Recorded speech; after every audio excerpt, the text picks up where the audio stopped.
Welcome, everybody, to Ridiculously Raw, the most must see show on YouTube and StreamYard.com today.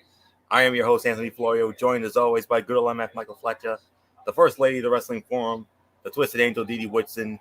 She infiltrated the Thunderdome yet again, so we'll hear from Dee Dee on that momentarily. I do apologize for the late start, tying up a couple of loose ends on my end, but one very special loose end. We have a brand new Stanley Cup champion, the Tampa Bay Lightning. They got it done tonight. They defeated the Dallas Stars 2-0 in Game 6. MF, another screaming Michael Fletcher moment. Well done, my friend. I just saw your video. As I always like to say, our Wayne's World routine. Good work, my friend, as always. So we'll get into that at the end. But for right now, I was watching the celebration and the whole 9 yards of taking the family portrait right now, as I call it. So what a special moment. Nothing like it. Even if it's not your team, I mean, you can't help but, get those goosies every time you see it. So, all right. Move on now. It's hard to move on, but I'm going to do my best. So, Monday Night Raw. I mean, this was a very busy night. I mean, we had the Stanley Cup.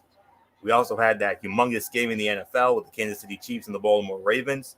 Chiefs a winner. Dee Dee Woodson, I'm sure she's got to be grinning with the Cheshire Cat right about now, her and Kevin and the family. So, big win for them. And, what a banner night indeed. So, let's not waste any more time. Let's get into this. Monday Night Raw, of course, as always, from the WWE Thunderdome at the Amway Center in Orlando, Florida, on the USA Network. The fallout from the Clash of Champions on the Raw side. And we started it off. Well, we had a Legends Lounge here. We had legends in the house. Two-time Hall of Famer, Nature Boy Ric Flair. The world's largest athlete, The Big Show. Captain Charisma, Christian. And two-time Hall of Famer himself, the Heartbreak Kid, Shawn Michaels. And they brought out the WWE Champion, Drew McIntyre. They had some fun. Randy Orton interrupted for a promo on the Titantron, saying, I'm not done with you yet. I think we all know where this is heading, but we'll get into that in a moment. But Drew McIntyre issuing an open challenge to any member of the Raw roster who has not challenged him for the WWE Championship beforehand. So,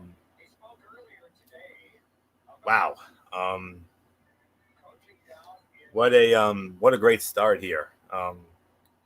Great to see those legends. And while starting any wrestling show with talking rarely lands, this was a fun segment where McIntyre got to work off legends in the business.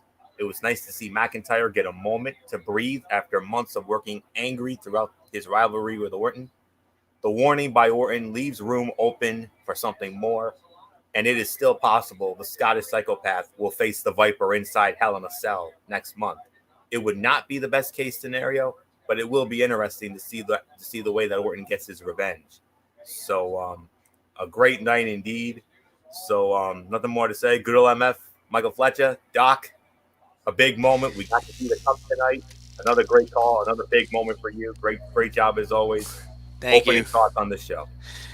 This is a very good Monday Night Raw. I think this is a solid opening, as you said. The Legends Lounge was actually pretty cool to see everybody involved that they actually had there. And then once the action got going, it was really well done. It was a great moment. It was a great thing to see. And yeah, this was a very solid way to jump off Monday Night Raw.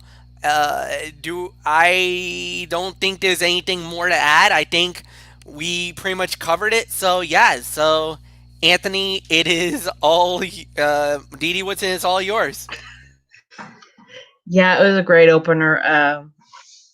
It's good to see all the legends back again, and explaining everything that happened for Night of Champions. So yeah, there's not a whole lot to add. I mean, that was just a really good way to open the show. So it's yours, Florio.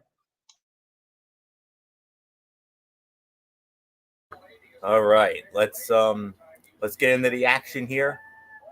Of course, one of the many gripes I have about Monday Night Raw is repetitiveness, and well, we got that here tonight. but there are those rare times where repetitiveness is not necessarily a bad thing. We had a return match for the Raw Women's Championship from last night's Clash of the Champions. Asuka once again defending against Zelina Vega. Winner of the match, 8 minutes and 15 seconds, and still the Raw Women's Champion. It's Asuka. And Asuka wins again. So the question is, who's next for the Empress?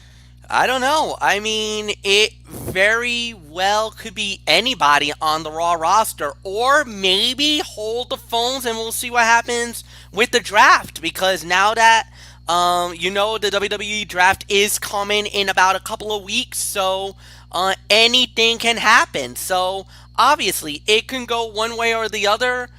We don't know per se how it's gonna play out, but I mean, the door is open for anybody on the roster right now. I think we can't really say it's gonna go one way or the other. We can just say that the door is definitely open. But it was a great moment. It was a solid match. I could give this about 2.5 stars. But it almost felt reminiscent of last night and the Clash of Champions. I don't think there was anything they could have done different in this match. I just felt like it was almost a carbon copy of last night. The only difference was the match was just a little longer by at least a minute. But other than that, it was a decent match. So, Didi, it's yours. Yeah, I could go 2.5 stars. Yeah, I kind of agree. I mean, it was basically the same match as what we saw at Clash of Champions, just Zelina a little bit more confident, which didn't, I didn't quite understand that after her loss last night.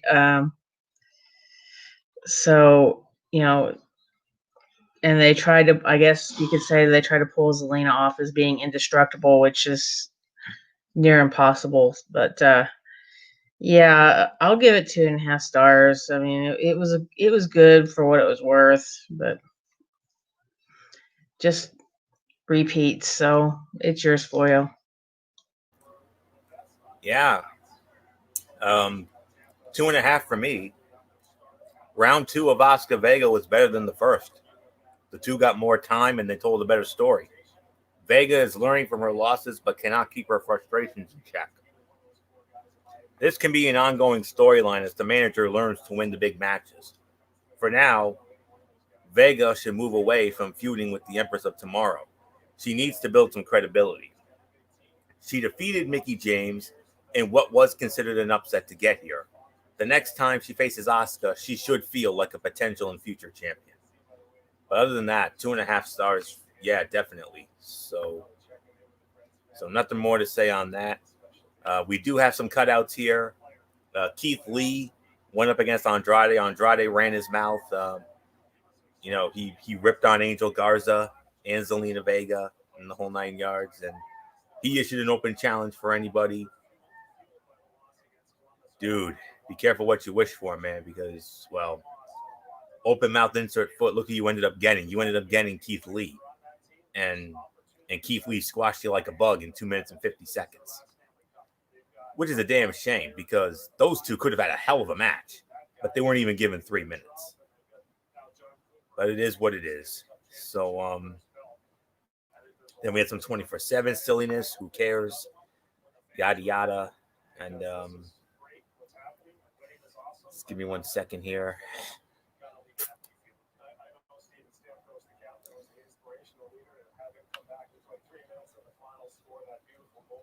But there's more 24/7 silliness later on, but we'll address that later.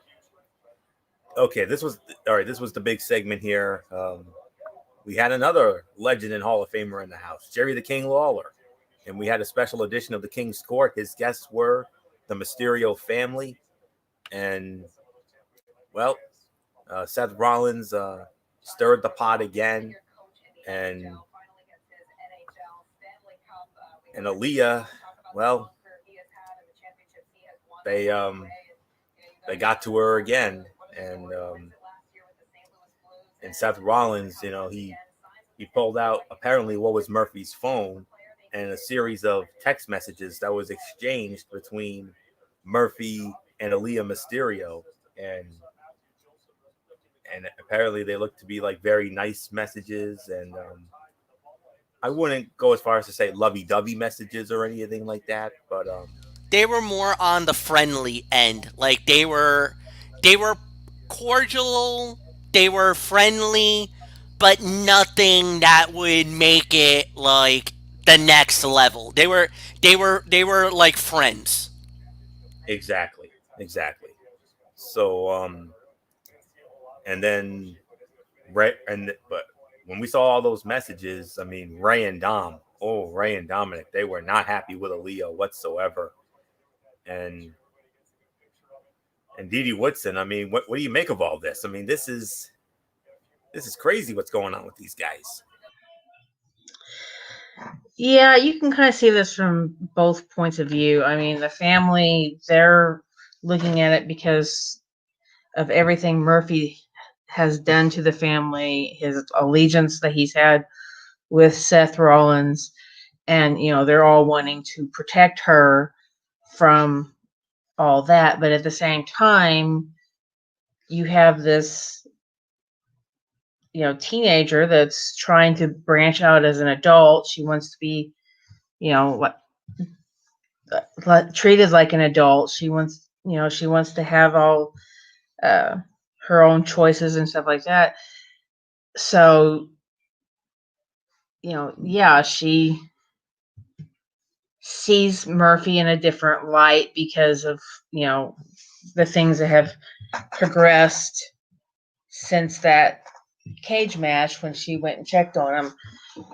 So yeah, they're starting to grow this friendship, and the family thinks that that's going to end up hurting her in the end, and all they're doing is hurting her by saying that she's naive and all this stuff, which yeah, she may be a little bit just because she's 19, but at the same time, when you hit 18, you're considered a legal adult. So she, if this is what she wants to do legally, they can't do anything. So it is what it is. But this was definitely a really good segment, and hands down, they're building something big here, and it looks like it could be Aaliyah and Murphy on their own when all this is over with. So, not much else I have to say. It's yours, Florio. Oh, this was a completely contrived segment. It was entertaining, but perhaps only because it was so bizarre. Rollins stole Murphy's phone and had screenshots posted on the Titantron within minutes. Dominic chose to go after Murphy and not Rollins because of what happened. And Ray does not seem to know what to do. Ray and Dominic should be past Rollins. But instead, Aaliyah has been thrown into the mix. She is clearly not ready for the spotlight given her struggles with promos. This odd Romeo and Juliet storyline, for right now, is not working. Maybe bigger and better things could be coming, but for me, it's not working as of yet. Sorry. So that's all there is to say on this. MF, how did you feel about this King Court?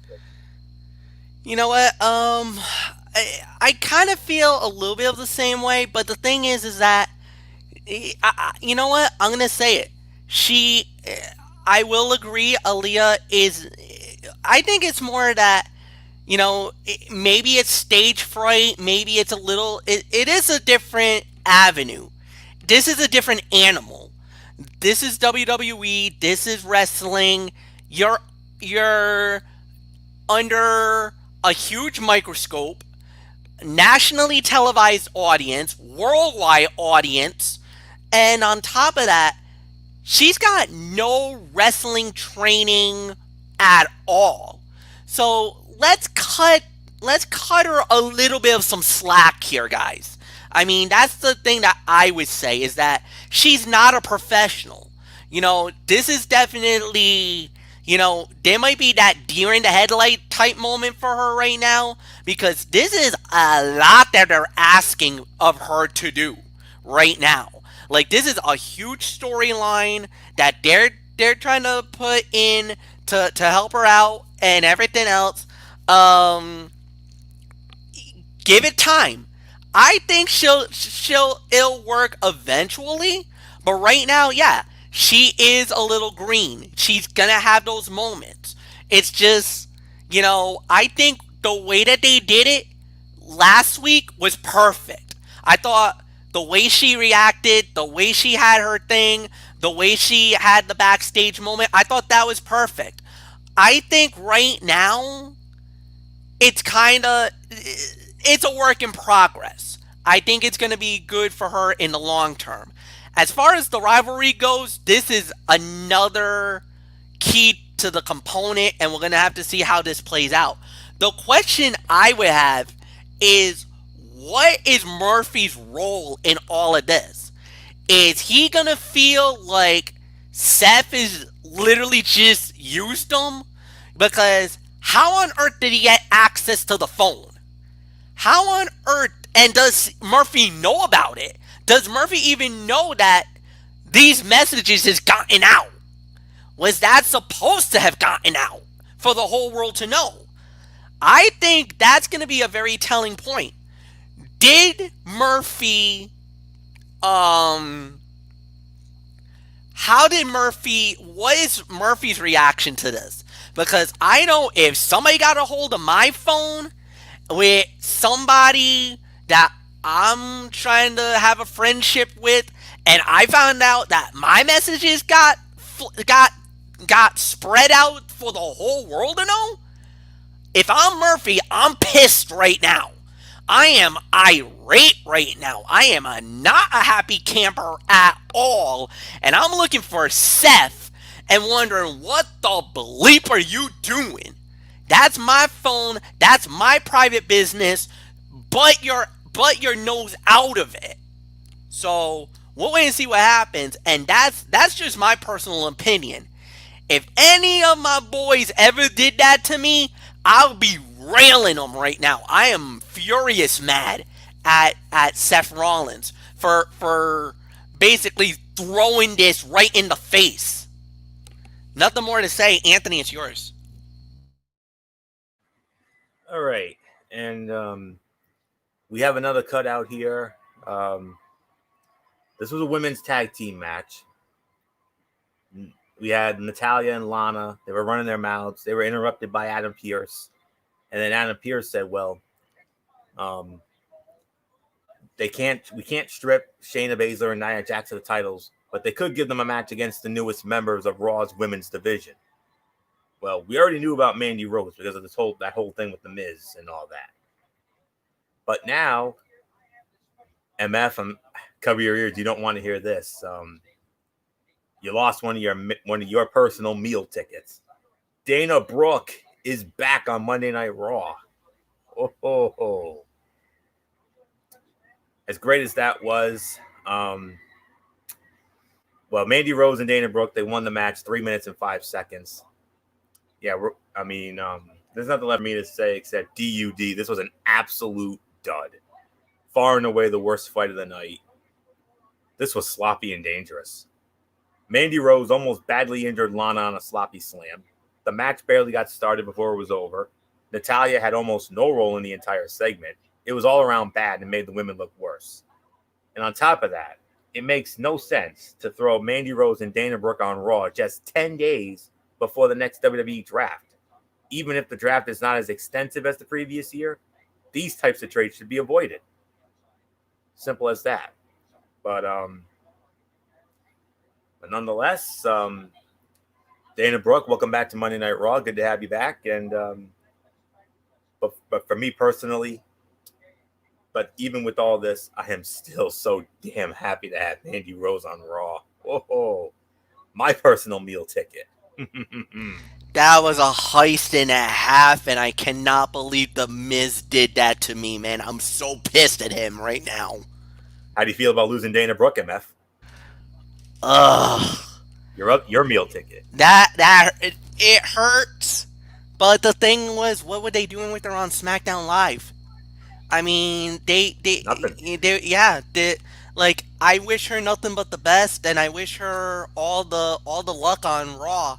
Um, it really depends. I mean, I don't know what's gonna happen, especially they never really tipped the scales, or they never really told us what was gonna happen with the Raw with the WWE Women's Tag Team titles yet. So we don't know. So I mean, yeah. All right, let's move on here. Great matchup here. Kevin Owens squaring off against Aleister Black. Kevin Owens wins the match via disqualification, 13 minutes and 20 seconds. All right. Now, this was much better. While Black and KO are talented and bring so much to these matches, the booking has held them back. These two need to get a chance to fight in Hell in a Cell. This would avoid awkward disqualifications and allow the two to get as brutal as they should. The Dutch Destroyer had new music, continuing a trend by WWE moving away from CFO money-produced themes. This is a certain step down. However, the presentation as a whole could still help Black get into the title picture and all that. And the replay showed that when Black was pulling back to throw a punch at Owens, his elbow hit the referee in the gut. Ugh. Both men need wins, and it seems like the creative forces are hesitant to put over either man clean. But for the effort, I will give this about 3 to 3.25 stars. So nothing more to say. MF, your thoughts?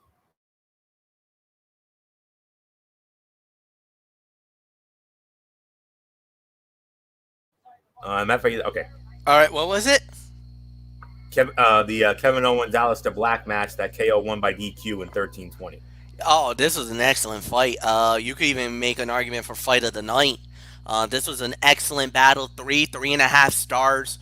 The DQ finish. I mean, I get it. I understand it. I know a lot of people don't like DQ finishes like we do, but this is excellent. So I really got nothing more to add. 3.5 stars. Didi, it's yours. Yeah, I'll agree with the rating.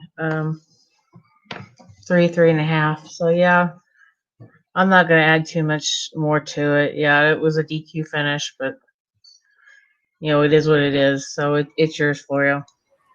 Okay, and I said there was more 24/7 silliness, unfortunately, and unfortunately there was. R-Truth, Akira Tozawa, Drew Gulak, triple threat match for the 24/7 championship. R-Truth retains it in 4 minutes and 20 seconds. The 24/7 title nonsense is so bad that this was one of those rare times I really wanted to see a Retribution attack. I mean, this would have been a perfect time for Retribution to raise hell right here, because nobody gives a damn about this. I know I sure as hell don't. Can't be comedy, bull funky nonsense, and that's all there is to it. And not funny. So that's all there is to say. Dominic Mysterio squaring off against Murphy. Murphy wins the match 7 minutes and 25 seconds. And MF, if you noticed, Aaliyah Mysterio had a hand in this. She accidentally cost her brother the match. Yeah. Miscommunication. You can say that was probably a mistake that, honest mistake. Maybe. I don't know. But at the end of the day, yeah, it happened. A major error. And it cost Dominic the match. And maybe that's a little more of that thing that we were talking about maybe Aaliyah and Murphy. But if you notice, she was very apologetic. I thought, oh my God, I don't think she deliberately meant to do that, but it happened. More questions are gonna start ringing out now. But this was better.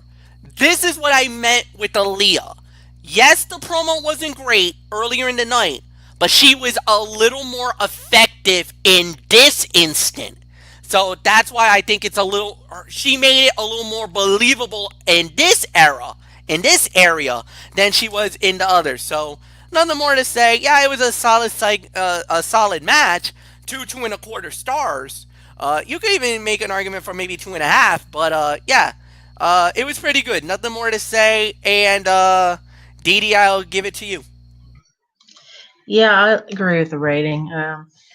It it was definitely a little bit better for Aaliyah coming out this time. She did make it a little bit more believable and everything. And yeah, she cost Murphy the match, but Dominic still used that dreaded uh, sentence that his dad used, calling her naive, and of course she storms off after that. So, um,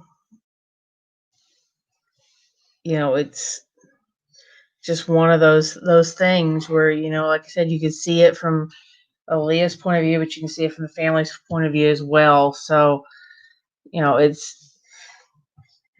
this is definitely something that's building, and as much as we all would like to see all this stuff with Seth Rollins done and moved on, I think we're just barely scraping the surface of it. So I have a feeling this is going to be going on for quite a while. So not much more I have to add. It's yours, Florio.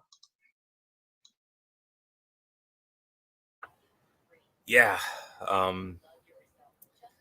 me see. Yeah. While Dominic versus Murphy was good as expected, the story surrounding it continues to baffle. Dominic is old enough to understand that he has no say in who Aaliyah can be with. If anything, Rey Mysterio should be the stubborn one.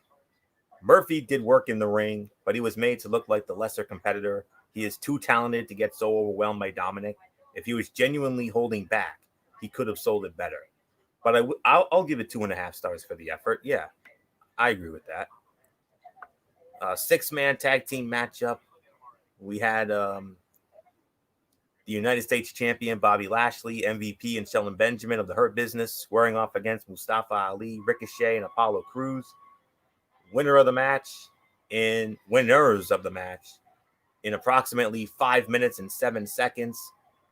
The babyface team, Mustafa Ali, Ricochet, and Apollo Crews. I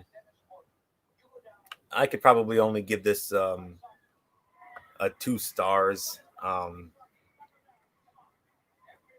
This was ridiculously short for the talent involved. Raw is rushing through matches throughout the night. I've been going on and on about that for weeks now. But especially given the rivalries in play, this should have been more complete. It felt too much like a repeat. That's another word. Ali finally returned to television rather than languishing on main event, and he is back to the same story that began with his return to action. He defeated MVP once again, and he will likely fall short once again in the coming weeks. He is immensely talented and deserves better. That's just how I feel about it. But I'm going to consider that a throwaway match, unless you guys want to get into it, of course. But yeah, I didn't think so. All right, that's good. And now we can move on to the main event of the evening, the open challenge for the WWE Championship. Drew McIntyre. And who comes out? The glorious one. Yes, he is back, Robert Roode, but he wasn't alone. He was accompanied by Dolph Ziggler. So it was Drew McIntyre, Robert Roode for the WWE Championship. Winner of the match in 12 minutes and 40 seconds. And still the WWE Champion, Drew McIntyre. He gets it done. Didi Woodson, I think we can make an argument for Fight of the Night here. Yeah, we could. I'm going to give this 3.5 to teetering on 4. This was a very good match, and it was good to see Robert Roode back tonight.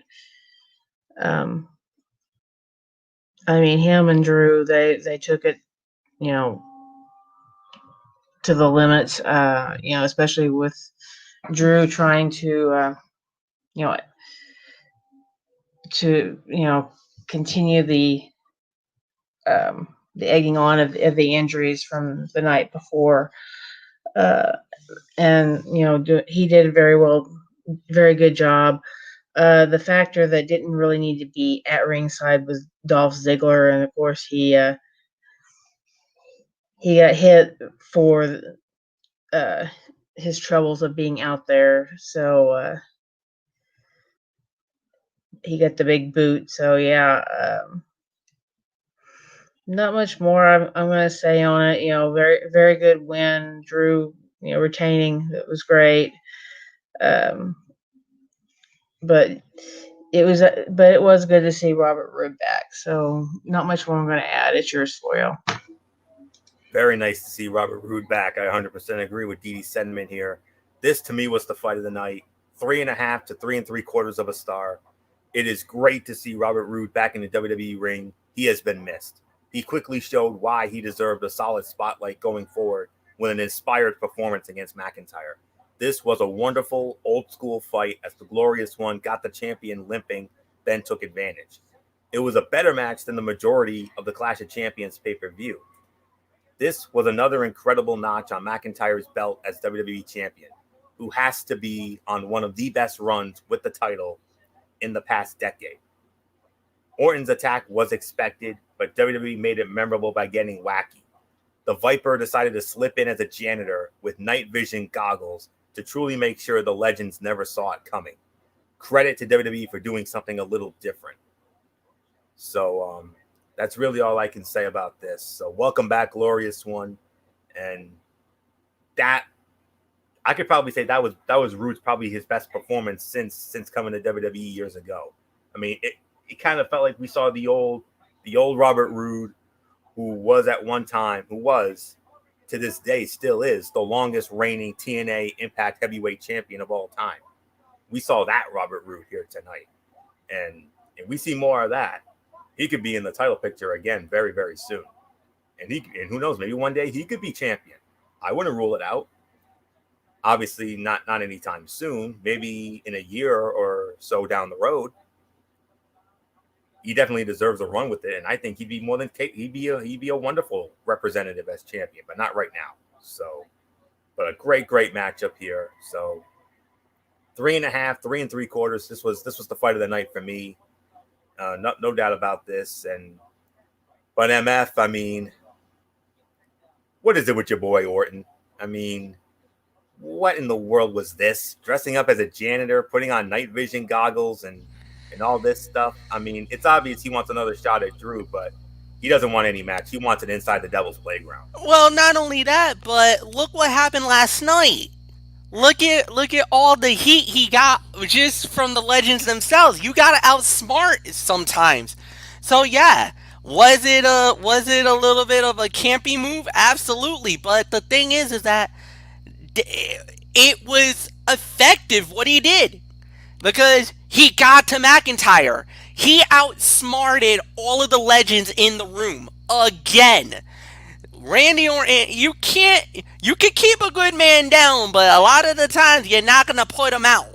And sure enough, Randy once again was one step ahead of your WWE champion. So I mean, was it perfect? No, I mean, but it was effective. It got everybody's attention. So I mean, it is what it is. I thought it was pretty good. It was a solid main event, 3 to 3.5 stars, and yeah, you could easily make an argument for fight of the night, no doubts. Anthony, it's yours. All right, we're gonna get into our overall thoughts here. I would probably give this about a 7 out of 10 myself. Overall, this was mostly a nothing happening edition of Raw. It was a watchable show, and the opening and closing segments were solid, but it just wasn't very eventful or newsworthy. I can't say that I missed Retribution or Raw Underground. I mean, we didn't have a Retribution attack. Yeah, there was a Retribution video package, but we didn't have a Retribution beatdown or anything like that. And also, surprisingly, we didn't have anything from Raw Underground. I was very surprised not to see Raw Underground. That was a pleasant surprise to me because I haven't really been all that crazy about it. But But yeah, I mean, McIntyre and Rude, that was the fight of the night. No question about that. That was very well done. We had some other solid matches, a couple of good segments here and there. So I think 7 would be the appropriate rating. This was a passable show, even though it wasn't, a true blowaway show. But then again, look what it. I mean, it had not one but two types of very brutal competition. I mean, it's one thing when you have to go against Monday Night Football and the game of the year in the NFL with the Chiefs and the Ravens, even though it wasn't quite the 5-star we were hoping for, but it was still a fun game nonetheless. And then on top of that, you also had the Stanley Cup as well. So yeah, it was stiff competition, very stiff competition for Raw tonight. But next week it'll be back to football. But then again, I think there might be some baseball thrown in. We'll see. But anyways, 7 I think is the best rating. So nothing more to say. MF, final thoughts on this post Clash of Champions Raw? 7 out of 10. I totally agree with you, Anthony. This was a good show. It was a good show. There's really nothing more to add on that.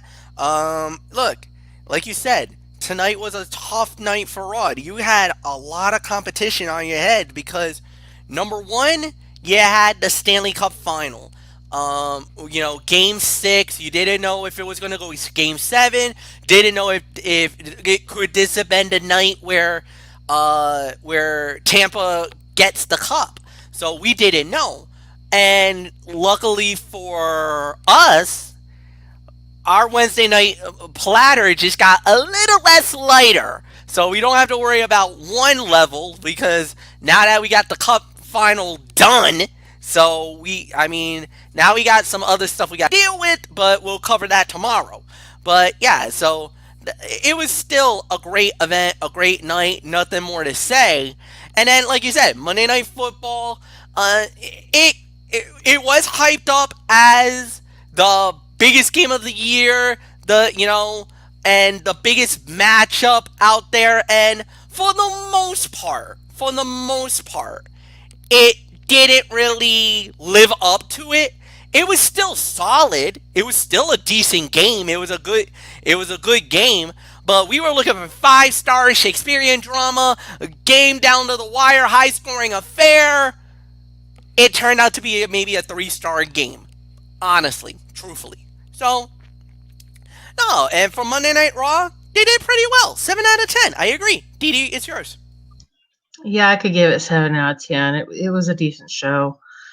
You guys touched on most of it, so I'm not going to add anything else. So good night, guys.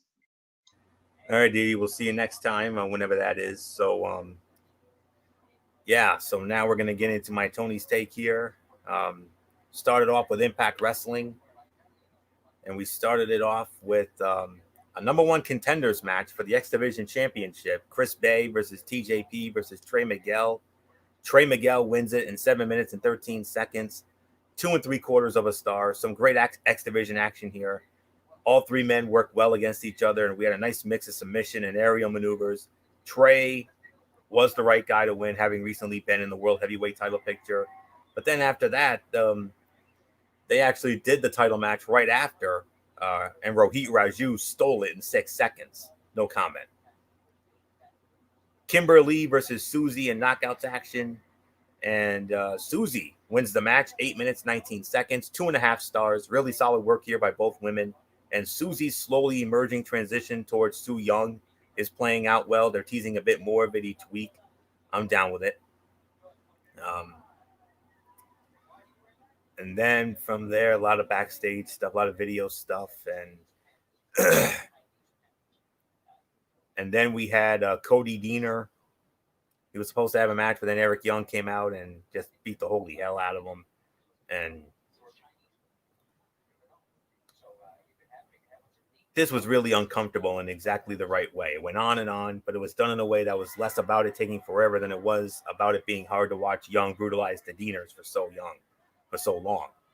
That's effective heel making. What's less effective in terms of making a heel is Young's performance. He's obviously looking great in the physicality and the assaults, and he has great expressions. But Give him more than 3 lines. I can only hear "This is my world now, my design, and what happens from here on out is on you" so many times. There is a way to be repetitive that comes off creepy and psychotic. This isn't it. At least when he talks. This performance sounds like Young, who again I like a lot, doesn't have anything else he can say about this character. It feels like improvisation from a guy who didn't spend more than 5 minutes figuring out his character before going on stage, and that's not great. He's capable of a lot more. Just give him something else to say. RVD against Sami Callihan. Stipulation is if RVD won the match, then Katie Forbes would get 5 minutes alone with Sami Callihan. And unfortunately, that's what happened. RVD won the match, 9 minutes and 7 seconds. Yeesh, this was not good. 1.25 stars. This was not good. RVD looked incredibly sloppy out there and limited compared to other recent matches. To say nothing of his prime, the entire match was awkward and occasionally repetitive. Impact should not be putting RVD in 9-minute matches, and if they do, it should be against opponents who can carry him better than Callihan, who is fine but not a miracle worker.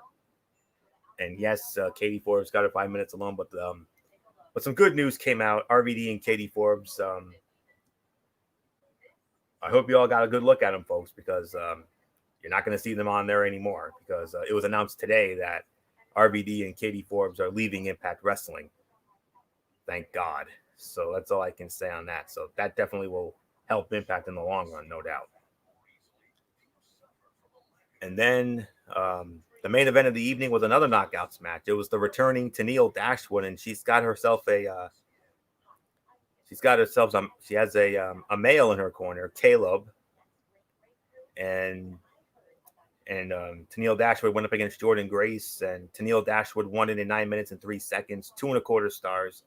Decent match between the two. There were a couple of iffy moments here and there. The Michinoku driver looked a little rough, for example, but it gave Dashwood the needed win for her return, and Caleb's distraction protects Grace, who can afford a loss even with her recent title loss. 6.5 out of 10.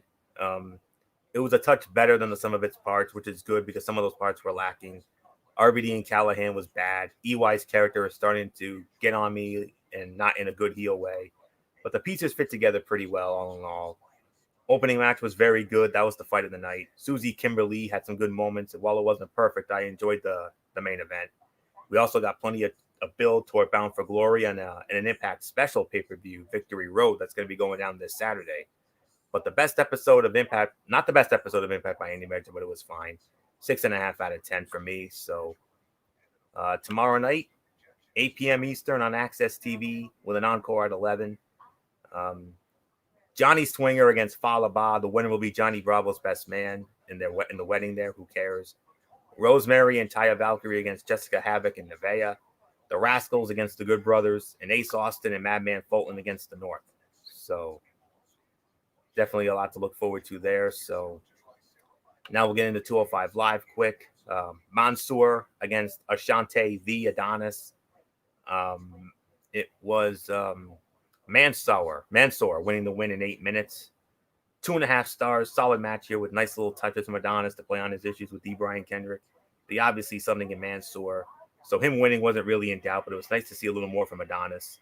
Then we had Isaiah Swerve Scott against Aria Davari. Isaiah Swerve Scott wins in 10 minutes, 43 seconds. 3-star match. Swerve winning was the right call as he is next in line for Escobar. This one took a while to get going, but through sheer force of will, ended up being a good match. Swerve is becoming a personal favorite, and I'm curious to see what he and Escobar do when they get to their Cruiserweight title match. And Davari continues to thrive since his return to the division. 7 out of 10. Good show. They cut back a bit on the storyline development and just went with solid in-ring action. There is a balance they can find, but this show continues to be a fun and easy watch that has consistently been the best show on WWE TV on a weekly basis. So it's a 7 out of 10, no question about that. So that will that'll put the ball on this edition of Ridiculously Raw. We want to thank you all so very much for tuning in. Tomorrow night, we're going to have a special edition of Strictly Sports, and we just added one, and we have one new addition to the docket. We will, at the top of the show, we will lead off with the Tampa Bay Lightning winning the Stanley Cup. They got it done tonight. We will recap the Lightning's Cup win and the whole 9 yards with that. We will also preview the 8 Major League Baseball playoff wild card series. We'll get into all that. And then in our main event, we will preview the NBA Finals between the Miami Heat and the Los Angeles Lakers, which starts on Wednesday night. Speaking of Wednesday night, we have Wednesday Night Mayhem, AEW Dynamite, NXT. MF will host on Braves Fan 95. Thursday, College Football Thursday. 2 huge games in the SEC. Auburn against Georgia in the game of the week. And on top of that, we also have another beauty with Texas A&M against Alabama. Friday night, Cerebral Smack Talk. MF will have that. We're going to review Friday Night SmackDown, and we'll preview NXT TakeOver 31. Saturday, NFL Saturday. Another great week of NFL action coming up. And we'll get into some of the big games on that, including the Steelers against the Titans, which I believe is the game of the week. And, of course, the Patriots and the Chiefs. Those are the 2 big ones right there, but we got some other good ones as well. And then Sunday, well, we'll see about the TakeOver recap. We'll see what MF wants to do with that. But we don't want to jump the gun on that yet. But as soon as we have a decision, we'll let you all know. So that's it. So until tomorrow night for our special edition of Strictly Sports, it's Anthony Florio here. Well, signing off for good old MF Michael Fletcher, Michael Bullock, D.D. Woodson, Derek Ferrera. You know the routine, everybody. Thumbs up. Talk to you later. Yeah, throw it up, Fortune 4 style. Bye for now, my friends. God bless. Be good to each other. Have a blessed Tuesday. And until tomorrow night for our special Strictly Sports, you've been watching Ridiculously Raw right here on the Zone 25 on YouTube and StreamYard.com. And remember, my friends, no matter what anyone tells you, beyond anything else, wrestling is indeed actually real. For everybody who's been a part of this one, for now, Anthony Florio, so long. Bye, everybody. Bye.